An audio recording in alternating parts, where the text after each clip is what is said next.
Legal step आखिर insurance claim करने के लिए रोड एक्सीडेंट के जो केसेस होते हैं, इंश्योरेंस क्लेम करने के लिए आपको क्या क्या स्टेप्स लेने ज़रूरी होते हैं, इस पर्टिकुलर वीडियो में हम बात करेंगे। इंश्योरेंस कितने टाइप के होते हैं और क्या ऐसी चीज़ें हैं जिसकी वजह से आपका इंश्योरेंस भी रिजेक्ट हो सकता है, कौन से स्टेप आपके प्रोसीजर में इंपॉर्टेंट है जो आपको फॉलो करने हैं।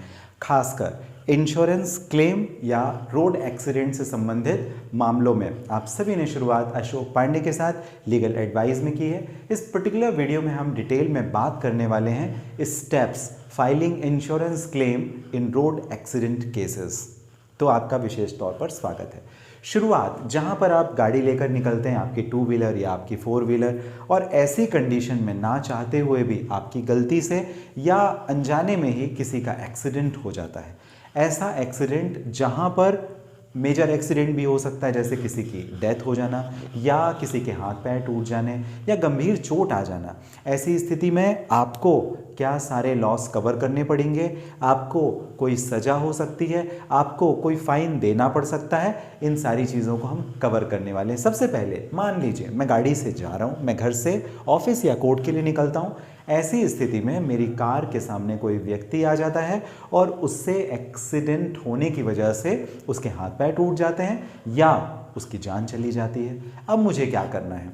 सबसे पहले तो मुझे 24 से 48 घंटे के अंदर ही जो एक्सीडेंट हुआ इंश्योरेंस कंपनी को अपडेट करना चाहिए। अगर मैंने नहीं किया, ये मैंडेटरी प्रोविजन भी है, सेक्शन 134 जो मोटर व्हीकल एक्ट का है, वो मैंडेटरी प्रोविजन बताता है कि आपको एक्सीडेंट की इंफॉर्मेशन देनी ही है। किसे?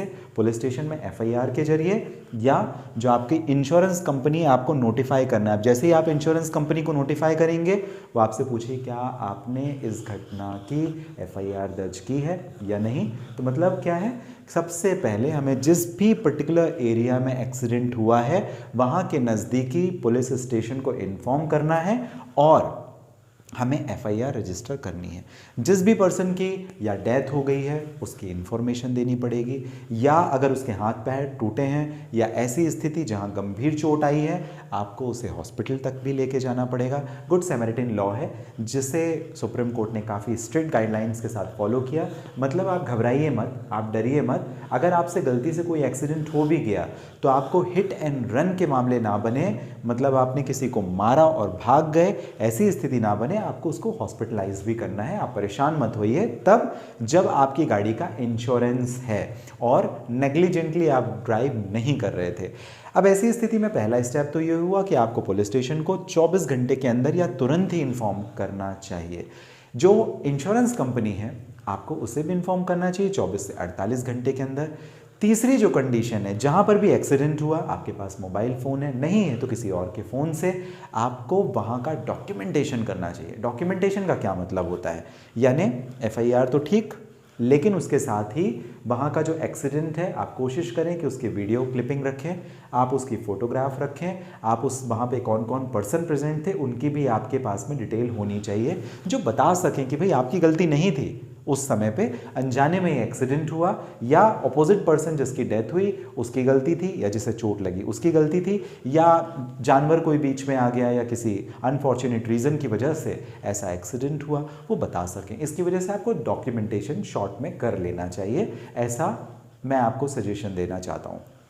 आपको इस बात का भी ध्यान रखना है कि आपका इंश्योरेंस क्या है, उसकी लिमिटेशन क्या है, ये भी ज़रा समझना है। फर्स्ट पार्टी इंश्योरेंस है या थर्ड पार्टी इंश्योरेंस है, या कॉम्प्रिहेंसिव आपने प्लान ले रखा था इंश्योरेंस का, या लीगल लाइबिलिटी क्लेम था या डैमेजेस का, ये आपको मालूम रहना चाहिए। फर्स्ट पार्टी यानी आपका कोई डैमेज हो गया, उस कंडीशन पर जो इंश्योरेंस कंपनी है वो आपको पेमेंट करती है। या थर्ड पार्टी इंश्योरेंस से कोई बंदा आपकी गाड़ी से टकरा गया, उसका एक्सीडेंट हो गया, उसका हाथ पैर टूट गए, अब तो थर्ड पार्टी जो मोटर व्हीकल हमारा नया कानून है उसने मैंडेटरी कर रखा है, तो आपका हो ना हो थर्ड पार्टी का ज़रूर होना चाहिए। मतलब आपकी व्हीकल से अगर किसी व्यक्ति का नुकसान हो गया, उसकी व्हीकल, उसकी प्रॉपर्टी, उसकी हेल्थ, उसके शरीर के साथ, या उसकी मौत हो गई, ऐसी स्थिति में थर्ड पार्टी जो इंश्योरेंस होता है वो काफ़ी ज़्यादा इंपॉर्टेंट होता है।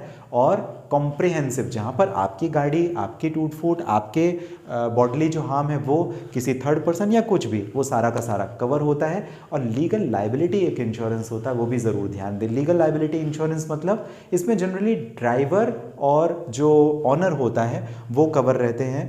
अगर आप किसी गाड़ी से जा रहे थे, ऐसी स्थिति में मान लीजिए आपका एक्सीडेंट हो जाता है, 15 लाख का, 20 लाख का, 15 लाख जो भी आपने अमाउंट भरा हुआ है, प्रीमियम दिया हुआ है, काफ़ी कम रहता है, लेकिन डेथ के केसेस में या डिसेबिलिटी के केसेस में आपकी लीगल लायबिलिटीज़ के क्लेम बनते हैं। तो ये अलग अलग तरीके के इंश्योरेंस होते हैं। सबसे पहली बात क्या करना है इस स्टेप में, FIR। दूसरा, इंश्योरेंस कंपनी को इन्फॉर्म करना है। तीसरा, आपको उस एक्सीडेंट के जहां पर वो हुआ है उसके फुटेज या फोटोग्राफ या वीडियोस या डिटेल, जो लोग हैं उनकी डिटेल्स आप ले सकते हैं और ये आपको काफ़ी इम्पॉर्टेंट होगा। मेडिकल बिल्स भी अगर आपके साथ हुआ या ऑपोजिट पार्टी, तो आप अगर मेडिकल बिल्स भी संभाल के रख सकें या आपको मिल जाएं तो ये भी काफ़ी अच्छा होगा। अब इसके बाद में कॉमन मिस्टेक्स जो हमें अवॉइड करनी चाहिए। पहला तो भाई डिले नहीं करना चाहिए। एक्सीडेंट हुआ, इमीडिएटली आपको स्टेप, इसी वजह से तो आप ये वीडियो देख रहे हैं, क्योंकि जैसे ही घटना होती है आपको इमीडिएट एक्शन में आना है, यानी पुलिस को इन्फॉर्मेशन से लेकर के जो इसके पहले हमने बात की वो सारे कंप्लाइंस आपको कर रखने हैं।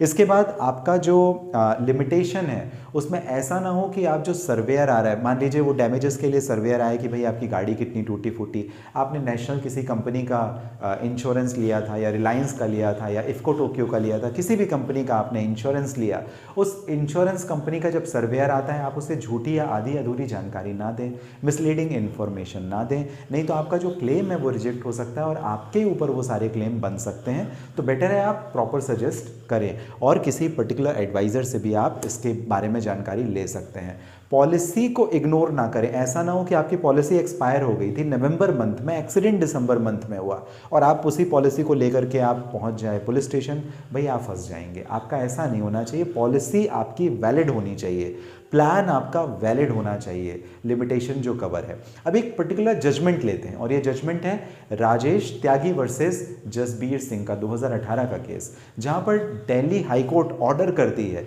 कि भाई जो क्लेम सेटलमेंट होंगे ना इंश्योरेंस से संबंधित, फटाफट करो।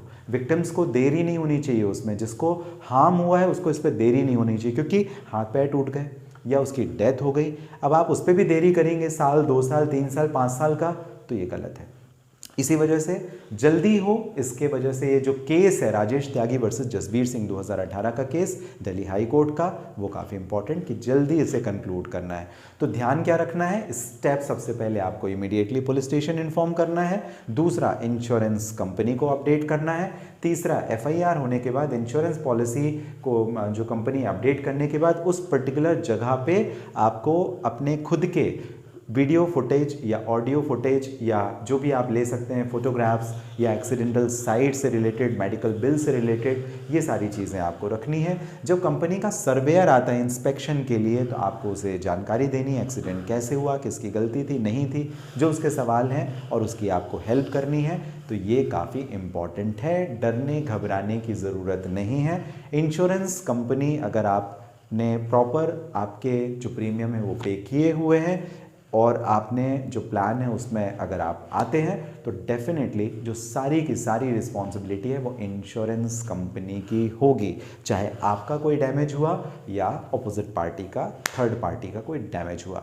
आपको ये जानकारी कैसी लगी मुझे ज़रूर बताइएगा। कि आप और कुछ अगर प्रश्न करना चाहते हैं कमेंट बॉक्स में मेंशन कर सकते हैं।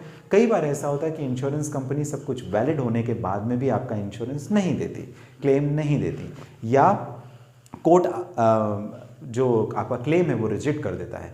ऐसी स्थिति में जहां पर क्लेम सेटलमेंट आपका ना हो सही तरीके से, आप कंज्यूमर कोर्ट भी अप्रोच कर सकते हैं। आप उस पर्टिकुलर कंपनी जिसका आपने इंश्योरेंस लिया है, अगर वो आपका सेटलमेंट नहीं कर रही, आप उसे लीगल नोटिस भेजें, पहला स्टेप।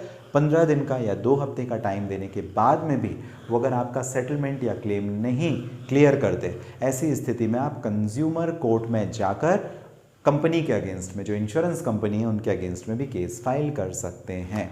मिलेंगे अगले वीडियो में। आप सभी स्वस्थ और सुरक्षित रहें। इसके साथ अगर आप किसी विशेष प्रश्न या जानकारी मुझसे चाहते हैं, इसके लिए आप मुझे बात कर सकते हैं। 7:30 PM हमेशा मैं फ्री एडवाइस देता हूं लोगों को। आपके जो भी प्रश्न हैं आप मेरी वेबसाइट के थ्रू legalsathi.com आपकी वेबसाइट है, जहां से डायरेक्टली आप मुझे बात भी कर सकेंगे। और अगर किसी परेशानी के लिए मुझे बात करना चाहते हैं किसी समय, इस पर्टिकुलर वीडियो के डिस्क्रिप्शन में डिटेल मेंशन है, जहां से डायरेक्टली आपकी और मेरी हो जाएगी बात। मिलेंगे अगले वीडियो में। आप सभी स्वस्थ और सुरक्षित रहें, इसी कामना के साथ।